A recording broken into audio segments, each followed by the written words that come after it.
You probably noticed. Yes, I did. I did get a haircut. I'll beat you to it. I'll just tell you right off the bat.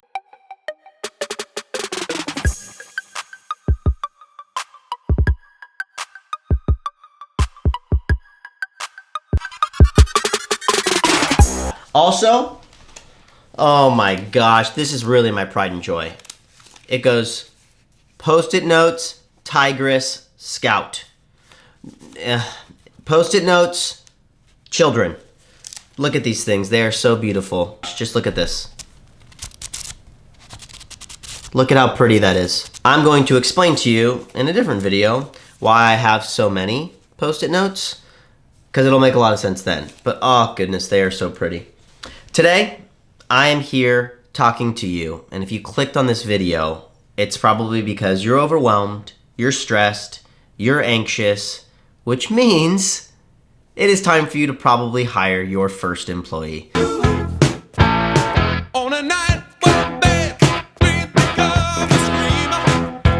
Gosh, it is so terrifying and wonderful all at the exact same time. So I'm here to help, and today I'm giving you 5 tips on hiring your first employee. Let's do it. Your first employee is not your assistant. I hear it all the time. Oh, I hired someone, they're my assistant. No, they're not. Stop it. They are not your assistant and they don't need to be. All an assistant does at that point is just become an extension of your poor time management skills and your lack of focus. And there's nothing worse than having somebody show up to work every day when you're already frazzled and then you needing to tell them what they need to be doing every day, okay? It is not helpful to you and it will not be helpful for them. Set them up for success by taking the time to create a job description for them.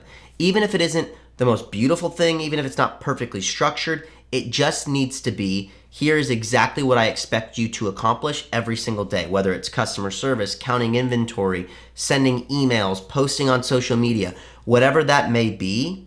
Remember, structure corrals anxiety. So you don't want someone showing up to work every day at like a startup type atmosphere and not knowing how they can be successful or how they can help you. I like to party. I'm Rod. No, you're Kevin. Right. Kevin. I party. No, you don't. Okay, nobody parties but me. Yes. And we party. No. Yeah, just Rod. Yes. And me. No. That will only breed contempt, and then you'll be frustrated and they'll be frustrated as well.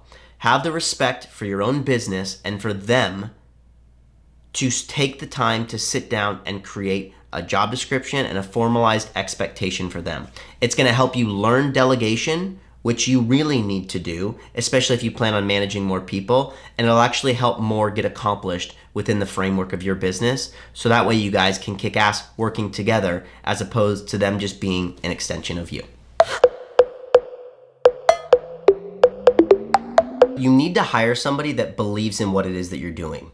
And the reason is that in the early days, there's nothing glamorous and there's nothing sexy about your startup business. You're grinding it out and they're going to need to do the same as well. And it's most likely in your living room or a really crappy office. And so what you're going to need to ask of them is for them to have a little bit of grace for you when they realize that you don't have it all together. And that grace can really come in the form of believing in what it is that you're doing and then believing in you as the entrepreneur and as the founder. So when you're hiring and you're bringing somebody in, it's the number one controllable that you have when building an organization. You can control who you bring into the company and who you hire. And don't forget that outside of the walls of your building or of your house, whatever it may be that you're in, they are a reflection of you. And so hire somebody that's a great culture fit. Doesn't matter what employee number it is, you need to make sure that they have the intangibles and the qualities that make them a positive representation of your brand. Because especially as employee number 1, they're going to help set that foundation externally.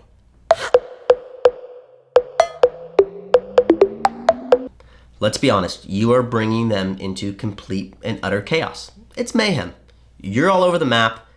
It's okay. Nobody has it all figured out in the early days, but just understand that you're bringing them into a whirlwind and it's your whirlwind. And the more work you put in up front to try and provide structure for them, the better off they're going to be. People thrive in structure, and so you need to provide it. Also, you're probably hiring a friend, a family friend, maybe even a family member. And so there's going to be an added layer of emotion that you're going to have to deal with when you're managing this person. So there's a few ways that you can try and get out ahead of that emotional side of things, because emotionally, it's going to be helpful. There's somebody that probably cares about you, that probably wants to see you succeed. They believe in what it is that you're doing. So you trust them, and that's positive. But then also it adds that layer. And so there's a few things that you can do to try and make it a little bit easier on yourself. Be as clear as possible with your expectations. So if you want them to work certain hours of the day, be very clear with them about what those hours are. If you want them to be at a certain location, whether it's your crappy office or it's your house. If it's your house, make sure that they understand where they can go to get away from your 6-month-old so they're not spitting up on them while they're trying to answer customer service emails. Take it away from me. I'm sorry, I love you. You gotta get out of here. I can't breathe. I wanna do it too! Just respect them, and I think in return they'll respect you. So the location of where they'll be and setting boundaries there, and then finally expectations for their role. The emotional side of hiring friends is difficult, and it makes it difficult when it gets down to the days where maybe you don't feel like they're doing a great job. So the best way to get out ahead of that is have very clear-cut expectations for them in their role. So that way, if the difficult conversation comes and you're sitting across from them, you can go, hey, here were the expectations that we had, and you're not meeting them. Whether I like you or not, whether you like me or not, whether we're friends, you were a referral from someone I knew, all of that's irrelevant because I have this very black and white data in front of me that helps me make this decision. And you can also do it in a fluid manner. It doesn't need to be you telling them exactly what. It's like sit down with them, talk through the expectations, talk through their capabilities, work on it together. You're going to be in the trenches together, and then come up with those expectations. And that way it makes it a little bit easier on you. I promise you, the more time you spend setting boundaries, the more efficiency and effectiveness you're going to be getting out of this person. You're going to be avoiding a lot of sort of the emotional headbutting that can come with hiring friends. Just make sure the person has a clear understanding of how it is that they've been hired. How are they getting paid? There's a few different ways that you can do it. I don't really care how you do it. It's entirely up to you. But you're a big kid now. You have somebody that's relying on you to pay for their life. So put a little bit of work in researching all the different ways that you can have employees and pay them. And then once you decide, be very clear with them about it so they understand, so they can pay taxes. We, in the early days of Kalo, kind of downplayed the importance of being clear with people about it and created a little bit of confusion. And you don't want that. You want to be honest with people and upfront with people and make sure that they understand. So if you're paying them as a 1099 employee and you're giving them a lump sum and they need to pay taxes out of that, tell them that. Or if you've put them on payroll, that's how you choose to do it, and all of their tax deductions have already come out and the money that they get is their take home, then tell them that. Just be clear with them about it, put a little bit of research in, do the work, and be upfront and honest with them. All right, this is the last one. Thanks for sticking it out with me. Hopefully it's been helpful. Hire for what you do not want to outsource. Okay? You're probably spending a lot of your time doing things that if you took a step back and looked at it and said, this actually really isn't helping to grow my business. I am just doing every day and I'm not actually creating customers. So look at everything that you're doing. Okay, the general rule of thumb initially is you want to outsource to specialists, people that are experts in things, and then you want to initially hire generalists, people that can come in, that can do customer service, that can help you manage inventory, that can send, social posts out, things like that. And so bring somebody in for something that you don't necessarily want to outsource as a business, or you don't yet have the capacity to be able to outsource, because sometimes you need to be a certain size before somebody will bring you on.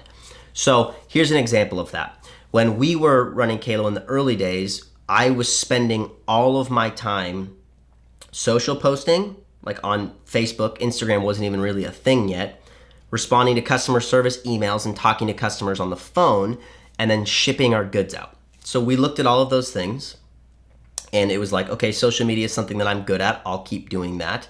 That helps build relationships with customers. Shipping, that's just something that we could very easily give to someone else because it is just printing the label, it's packing, and it's making sure that the customer gets it. And there isn't a ton of contact with the customer there, so that's not really a long-term value. As long as they get it, that's the important thing.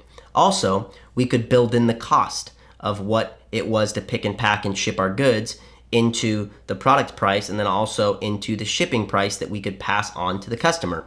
So it made sense to outsource that. And then customer service we saw as a value initially because it gave us the opportunity to have conversations with customers. A lot of times people would reach out and say, hey, what is this material? What size am I? How do I figure all this stuff out? And it was a great opportunity to create brand loyalty by having conversations with customers and showing them who we were as a brand.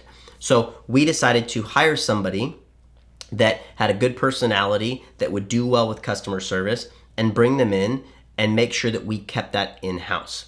So if you look at all of those things, it was, let's bring in somebody to help with customer service because that's just relationship building, but it's also just grunt work. Responding to emails and talking to people on the phone it's just very task oriented. It's just doing, and it's building relationships, but it's not necessarily creating new customers. And so what you should be doing when you're hiring your first employee is freeing yourself up to focus on creating customers. That's what your business needs to do to grow. It needs to create customers. So outsource, okay? Outsource the things that you don't need to control internally. Give them to someone else. Let them take care of it. Hire for the stuff internally that you want to keep within your organization that you believe provides value, or you're not large enough to outsource to someone else yet. And then free yourself up to be able to focus on growing your business, because without you doing that, it's not going to grow. You just shipping goods all day and responding to customers is not going to make your business grow the way that you need it to. Call my name, yes, come and say my name. Call my name, I'm never gonna stop if you just call my name. I'm never gonna drop it, gonna take it, take it, take it. Thank you so much for sticking with me this whole time. I know it's been a lot of information. I know it's been a long video, but hopefully it's been helpful to you. Since you've stuck it out with me as long as you have, I'm gonna give you one quick little tip at the end here. Fire fast. I know you've heard it before.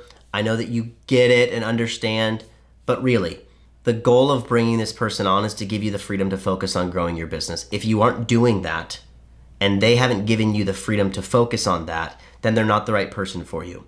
Hopefully you've done the things that I told you to do in this video, so letting them go will be a little bit easier, especially if they're a family friend. Look, it's never gonna be easy. It's always going to be a difficult conversation, but there is a direct correlation with your success and the amount of difficult conversations that you're willing to have. And you may not be good at it, and it may be difficult, but you have to do it quickly because you have to do what's best for your business, and every dollar really matters in the early phases. Feel free to reach out to me with any questions you have about this video. Comment below here on YouTube or DM me on Instagram at Mr. Casey Holiday, and I'm happy to help you with any questions you may have further, or just give you some encouragement when you need it, because the early days, well, they can suck at times. So I'm here for you.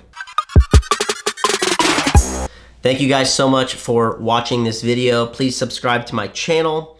Also, if you have any ideas for videos or questions that you'd love to have me answer on video, feel free to comment below or DM me on Instagram at Mr. Casey Holiday, and I would love to answer your questions. Supposed to hit the lens.